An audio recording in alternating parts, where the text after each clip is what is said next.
तर आज आपण इस्कॉन टेम्पलवर जी प्रसादाची खिचडी मिळते तीच रेसिपी बघतोय।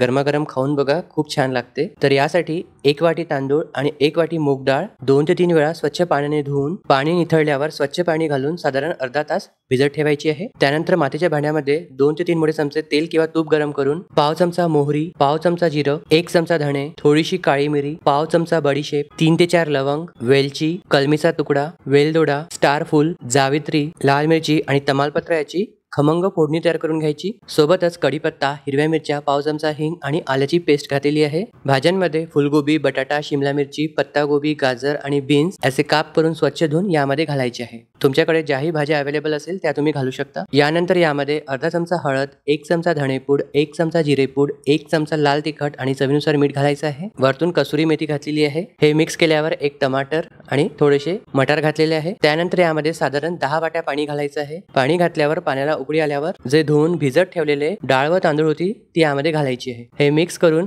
गॅसचा फ्लेम लो करून खिचडी पूर्णपणे शिजतपर्यंत शिजवून घ्यायची आहे। मातीच्या भांड्यामध्ये केल्यामुळे त्याला एक विशिष्ट फ्लेवर येतो। तसेच प्रसादाची खिचडी असल्यामुळे यामध्ये कांदा व लसणाचा वापर नाही केलेला आहे। तरीही ही खिचडी खायला खरंच खूप खमंग लागते। खिचडी शिजल्यावर वरतून 1 मोठा चमचा तूप, बारीक चिरलेली कोथिंबीर आणि थोडासा लिंबाचा रस पिळलेला आहे। हे मिक्स केल्यावर गरमागरम सर्व करायची आहे। ही खिचडी अशीच खूप मस्त लागते, कशासोबत खायची गरज पडत नाही, कारण अशीच इतकी टेस्टी आहे। तर नक्की ट्राय करून बघाल। व्हिडिओ कसा वाटला कमेंट्स मध्ये सांगाल आणि आवडल्यास लाईक करायला विसरू नका।